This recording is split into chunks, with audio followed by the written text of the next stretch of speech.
Postal ध्यान classes द्वारा स्वागत है।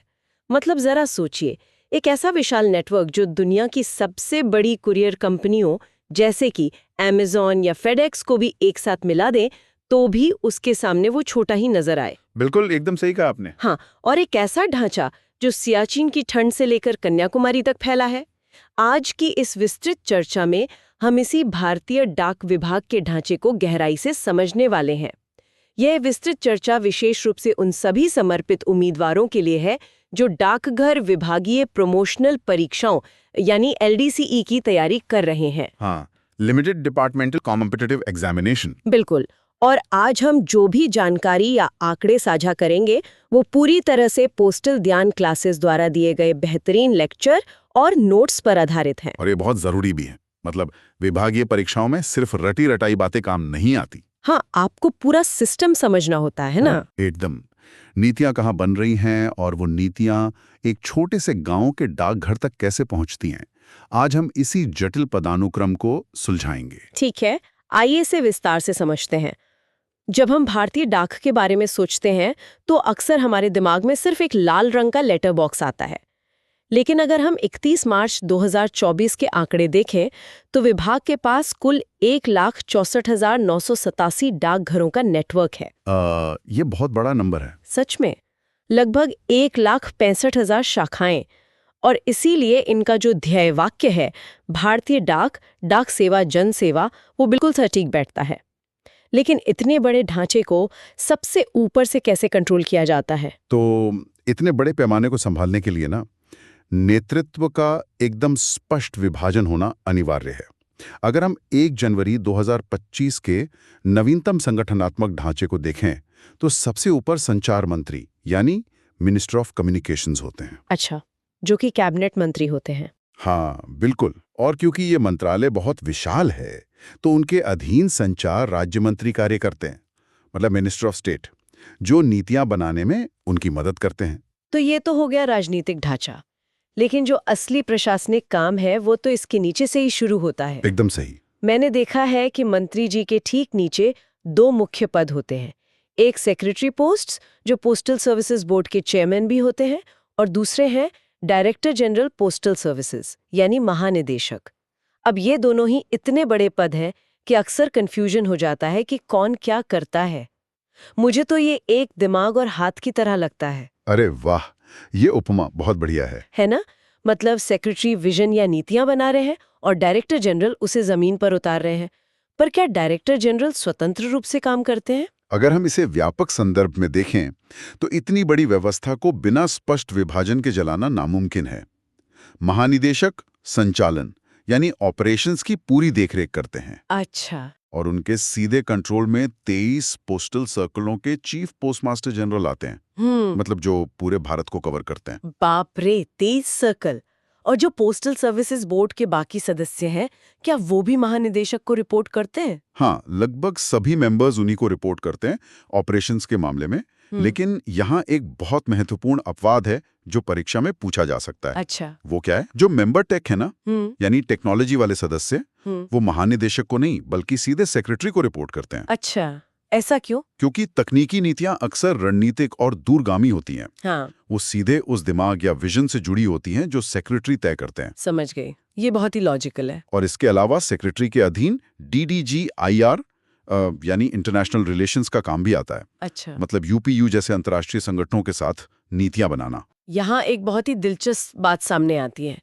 जो LDC की तैयारी कर रहे हैं उनके लिए इस पोस्टल सर्विसेज बोर्ड के सदस्यों को याद रखना एक बड़ा सिरदर्द हो सकता है। मतलब इसमें मेंबर टेक है, मेंबर पर्सनेल है, मेंबर ऑपरेशंस हैं। हाँ, और member infrastructure, member financial services, member HRD। हाँ, और सर्विस क्वालिटी एंड मार्केटिंग भी। मतलब इतने सारे पद और फिर उनके नीचे बहुत सारे DDG और CGM। इसे आसान कैसे बनाया जाए? देखिए, रटने की बजाय ना इसे तार्किक समूहों में बांट लेना चाहिए, जैसे लोग, तकनीक, संपत्ति और सेवा। यहीं पर पोस्टल ज्ञान क्लासेस के नोट्स एलडीसी परीक्षाओं की तैयारी में बेहद उपयोगी साबित होते हैं। बिल्कुल, मैंने देखा है कि उन्होंने इसे बहुत अच्छे से चार्ट्स में समझाया है। हाँ, चार्ट से वो जटिलता खत्म हो जाती है। अब जैसे लोग या कर्मचारियों की बात करें, हमारे पास मेंबर पर्सनेल भी हैं और मेंबर एचआरडी भी हैं। हाँ, तो दोनों का काम तो कर्मचारियों से ही जुड़ा है ना? जुड़ा है, पर नजरिया बिल्कुल अलग है। मेंबर पर्सनल का काम नियमों से चलता है। वो भर्ती, ट्रांसफर, लीगल विवाद ये सब देखते हैं। अच्छा, मतलब वो अनुशासन और नियम देखते हैं। बिल्कुल। दूसरी तरफ मेंबर एचआरडी का काम कर्मचारियों का विकास करना है। इसी के तहत RAKNPA यानी Rafi Ahmed Kidwai national postal academy जो गाजियाबाद में है, वो आती है। ओहो, अब समझ में आया। मतलब एक नियम लागू करता है और दूसरा ट्रेनिंग देता है। बहुत स्पष्ट है। और टेक्नोलॉजी वाले हिस्से का क्या? वहां भी ऐसा ही विभाजन है। मेंबर इंफ्रास्ट्रक्चर जो हैं वो भौतिक संपत्तियों को देखते हैं, जैसे इमारतें, निर्माण, एस्टेट्स। हाँ, भौतिक चीजें। और मेंबर टेक्नोलॉजी पूरी तरह से डिजिटल काम देखते हैं। इनके नीचे CEPT आता है, यानी centre for excellence in postal technology, जो मैसूर में है। सही है। तो ये ढांचा अब काफी स्पष्ट लग रहा है। चलिए इस चर्चा के बीच में ना एक छोटा सा क्विज कर लेते हैं। हाँ, जो लोग ध्यान से सुन रहे हैं वो अपनी मेमोरी टेस्ट कर सकते हैं। अरे बिल्कुल, ये बहुत अच्छा तरीका है रिवीजन का। तो मेरा पहला सवाल है, 31 मार्च 2024 तक भारत में कुल कितने डाकघर हैं? जरा दिमाग मजोर डालिए। तो इसका सही उत्तर है 1,64,987 डाकघर। बिल्कुल सही। और ये आंकड़ा हर उम्मीदवार को याद होना ही चाहिए। हाँ, चलिए दूसरा सवाल पूछती हूँ।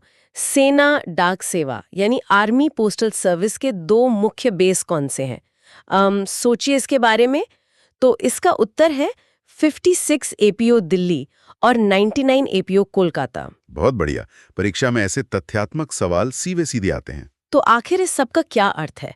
हमने बोर्ड की बात कर ली, लेकिन 1 दिसंबर 2022 के ढांचे के अनुसार ना कुछ फंक्शनल यूनिट्स भी हैं, जैसे army postal service, CEPT Mysore, PLI directorate, business development directorate और पार्सल डायरेक्टरेट। हाँ, और रफ़ी अहमद किदवई एकेडमी भी। बिल्कुल।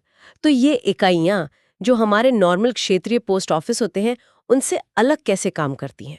यहाँ सबसे आकर्षक बात यह है कि हमें फंक्शनल और टेरिटोरियल का फर्क समझना होगा। क्षेत्रीय सर्कल जो होते हैं ना, वो एक जनरल फिजिशियन की तरह होते हैं। जनरल फिजिशियन मतलब वो सब कुछ देखते हैं। हाँ, जैसे महाराष्ट्र सर्कल है, तो वो अपने राज्य के अंदर हर तरह की डाक सेवा देगा। लेकिन जो फंक्शनल डायरेक्टरेट हैं, वो स्पेशलिस्ट डॉक्टर हैं। उनकी कोई क्षेत्रीय सीमा नहीं होती। अच्छा, मतलब वो पूरे देश में सिर्फ अपनी विशेषज्ञता पे काम करते हैं। एकदम सही। जैसे पोस्टल लाइफ इंश्योरेंस या PLI डायरेक्टरेट। अब बीमा बेचना या क्लेम सेटल करना चिट्ठी बांटने से बहुत अलग काम है ना। हाँ, जाहिर सी बात है, उसके नियम बिल्कुल अलग होंगे। बिल्कुल। तो इसीलिए इसके लिए एक अलग डायरेक्टरेट बना दिया जो पूरे भारत का सिर्फ बीमा का काम देखता है। ये बहुत ही तार्किक व्यवस्था है। चलिए अब जमीनी स्तर की बात करते हैं, यानी फील्ड नेटवर्क की।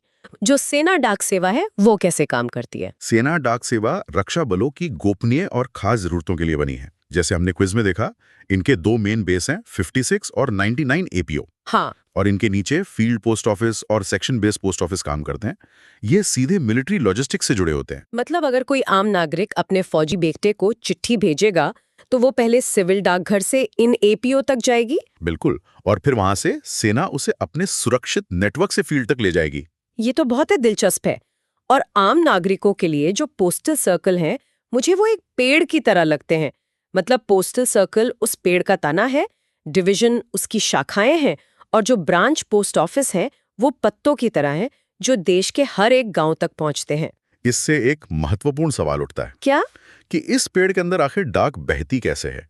RMS यानी रेलवे मेल सर्विस और पोस्टल डिवीजन के बीच संतुलन कैसे बनता है? हाँ, क्योंकि दोनों ही डाक ले जाने का काम कर रहे हैं ना, तो काम ओवरलैप नहीं होता। नहीं होता, क्योंकि इनके काम बिल्कुल अलग हैं।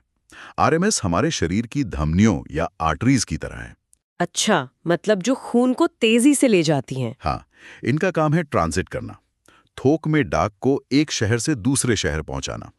इसी RMS डिवीजन के अंदर हेड रिकॉर्ड ऑफिस यानी HRO और सब रिकॉर्ड ऑफिस यानी SRO आते हैं। समझ गई। तो RMS डाक को शहर तक ले आया, फिर वहां से पोस्टल डिवीजन का काम शुरू होता है। एकदम सही पकड़े आप। पोस्टल डिवीजन कोशिकाओं या कैपिलरीज की तरह है जो डिलीवरी करते हैं। इनके अंदर हेड पोस्ट ऑफिस, सब पोस्ट ऑफिस और ब्रांच पोस्ट ऑफिस आते हैं। और पोस्टल सर्कल में जो जीपीओ होते हैं, यानी जनरल पोस्ट ऑफिस, वो क्या करते हैं? जीपीओ आमतौर पर किसी भी सर्कल के मुख्यालय का सबसे बड़ा डाकघर होता है, और वैसे ही फॉरेन पोस्ट सिर्फ अंतर्राष्ट्रीय डाक और कस्टम्स का काम देखता है। अच्छा, और जो सर्कल स्टैम्प डिपो है? वो पूरे सर्कल को डाक टिकट और स्टेशनरी सप्लाई करता है। और मेल मोटर सर्विस वो वाहन है जो स्टेशन से डाकघर तक बैग्स लाते ले जाते हैं। ये तो एक पूरे तरह से सेट मशीन है। लेकिन मुझे लगता है कि एलडीसीई परीक्षा में यहीं से सबसे ज्यादा कंफ्यूजन होता होगा, जैसे सब रिकॉर्ड ऑफिस और सब पोस्ट ऑफिस में। बिल्कुल, सब रिकॉर्ड ऑफिस आरएमएस का हिस्सा है और सब पोस्ट ऑफिस डिलीवरी या पोस्टल डिवीजन का हिस्सा है। और इसीलिए पोस्टल ज्ञान क्लासेस के लेक्चर इतने जरूरी हैं। उन्होंने इन सारे पॉइंट्स को बिल्कुल स्पष्ट कर दिया है। हाँ, और चर्चा खत्म करने से पहले ना मैं एक विचार सबके सामने रखना चाहूंगा। हाँ, बिल्कुल बताइए। देखिए, हमारे पास लगभग 1.65 लाख डाकघरों का जो ये फिजिकल नेटवर्क है, वो दुनिया की बड़ी-बड़ी टेक कंपनियों के डिजिटल नेटवर्क से भी बहुत बड़ा है। सही बात है। उनका नेटवर्क तो वहीं खत्म हो जाता है जहां इंटरनेट नहीं होता। एकदम। तो जरा सोचिए, जब हमारा ये पूरा ढांचा 100% डिजिटल रूप से जुड़ जाएगा, तो भविष्य में इसकी क्षमता कितनी असीमित होगी। ओह वाओ, मतलब ई कॉमर्स हो या डिजिटल बैंकिंग, भारतीय डाक सबसे ताकतवर माध्यम बन सकता है। बिल्कुल। ये वाकई एक बहुत ही गहरा विचार है। मैं उन सभी उम्मीदवारों को याद दिलाना चाहूंगी कि एलडीसीई परीक्षाओं की सफलता के लिए पोस्टल ज्ञान क्लासेस के नोट्स कितने सटीक और अनिवार्य हैं। हाँ, तैयारी को एक नई दिशा मिलती है इनसे। तो आज की इस विस्तृत चर्चा में इतना ही। ये लेक्चर की जानकारी पोस्टल ज्ञान क्लासेस द्वारा डाक घर विभागीय प्रमोशनल परीक्षाओं की तैयारी के लिए दी गई है। पोस्टल ज्ञान क्लासेस से जुड़ने के लिए धन्यवाद। पोस्टल ज्ञान क्लासेस का लेक्चर देखने के लिए धन्यवाद।